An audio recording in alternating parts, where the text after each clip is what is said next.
The past few days have been pretty abysmal for Sony because they thought that this new God of War game was going to do great. They finished off their latest PlayStation State of Play with this title, and it hasn't gone over positively. Its scores are bad. People are demanding refunds because you have to complete the game once in order to unlock co op, and it is just getting wrecked on social media.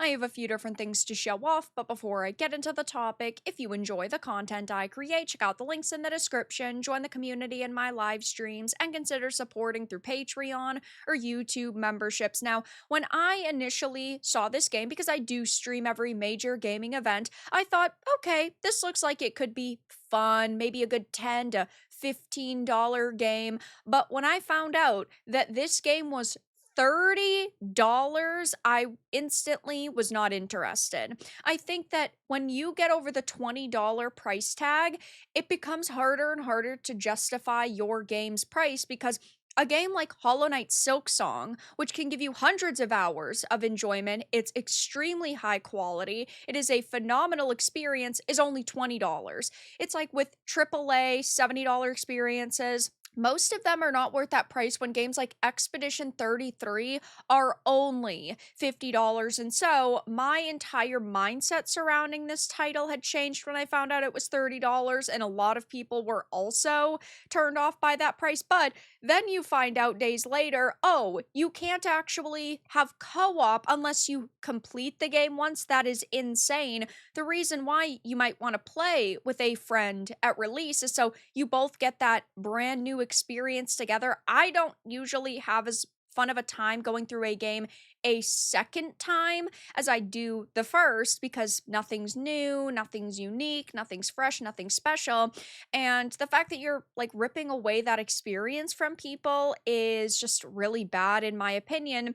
And all of these things combined have definitely led to a negative experience for these developers and this team, as now PS5's retro God of War game gets the worst reviews in the series. And it has only gotten worse since this article was written because right now the critic score is sitting at a 70, which I generally do not trust the critics, but it seems that users are on about the same level because the average user score is a 6.6, which is not a good look. This is bad all around because again, God of War should be enough of a draw for a lot of people, but the fact that this is T for teen, the fact that it's this 2D art style, the fact that you have all these features locked behind what, in my opinion, is still a hefty paywall for the experience they are giving you, it just isn't going to be the positive experience that I am certain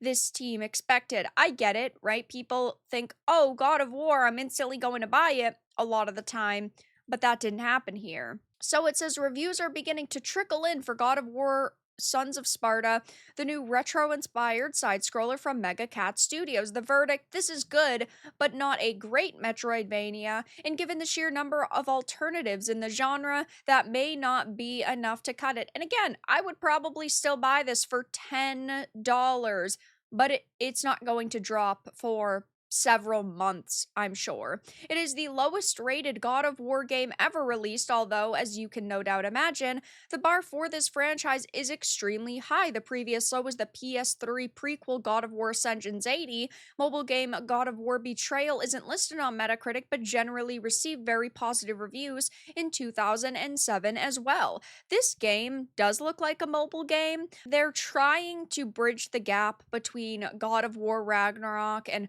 whatever their upcoming plans are. We do know that they're doing the OG God of War trilogy remake. This is supposed to kind of keep you interested in the series until either the remakes come out or they create the next follow-up to Ragnarok. Either way, though, this isn't going to bridge the gap in a very positive way.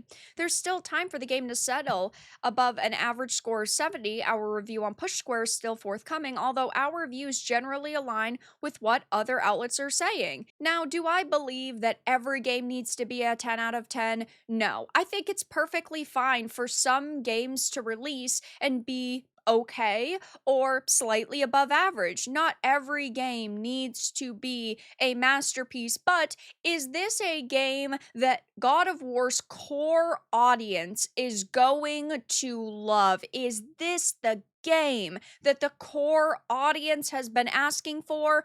No, they did frame it at the event as a passion project, and that's cool. But I think that if it's just a passion project and it's only supposed to be a small little dessert for the God of War fans after they have already had their appetizer, it needs to be priced more appropriately. And we don't know what the development budget for this was. We don't know how big the team that worked on this was. I would assume, though, it's God of War. It probably had a decent chunk of change behind it, a couple dozen to maybe even 100 people that worked on this. I don't know. That's just my estimation. Either way, I just don't think that this is quite what people were expecting. And yeah, some of the trailers are being received pretty positively, 65K likes to 4.7K dislikes, but social media, where people can really leave a lot of their thoughts and opinions, is painting a very different picture on a platform like X. The players are demanding refunds for Sons of Sparta, upset that two-player co-op isn't available at launch and only unlocks after finishing the campaign. Fans are calling it misleading advertising and demanding refunds, and there are lots of people saying, what the fuck is the point of two-player co-op if you have to beat the game before you can do it? I don't want to have to experience all on my own just to do it again with bro. You can't make this up. It's gotta just be two gamers, him and his buddy complaining. No way the majority feel like this. Well, this post has 2.5 million views, never mind the hundreds of other posts that have thousands of views and tons of interaction, so that's not the case. This is somebody who loves God of War. That's cool. If you love this game, if you love this experience, I'm happy for you. I'm glad you got your money's worth. But it's very clear that the opinion is generally, this sucks. Genius moved to shadow drop this to avoid reviews. I bet a bunch of folks fell for it, and this is also a very good point. We're seeing a lot more shadow drops within the gaming industry recently, and I think it is because they don't want people to pick apart teasers and trailers, and they just want fans they know love a series to show up and then swipe their credit card and to support it. Here's a post about the game getting the worst reviews in the series. Lots of people are saying low reviews, but a great game for fans of the series. I can confirm that. It's a great game. It's good fun and challenging too, which is good. You just need to watch a little bit of gameplay to tell it is a 6 or 7 at best. I don't really trust reviews. I just watch the gameplay and go from there. Fair enough. Well, it's not a main title in the series, so people feel a little bit cheated by this, and that's just the way that the cookie crumbles. We cannot trust companies to always give us the experience that we want, and in this case, I don't think they ever expected it to be a 10 out of 10, but I definitely think that leaving out core features like local two-player co-op is extremely scummy. That is not a good move, and now they are facing the consequences of their own actions. So I'll be following this pretty closely. If there's any updates, I'll post them on X or post another video on it. But for now, that's all that I really had to discuss in this video. Let everyone know your thoughts in the comments below. If you found this important and informative, make sure to give it a like, share it, and subscribe to the channel. And if you didn't, give it a dislike. I appreciate your support either way, but I'll talk to you all again in the next video really soon.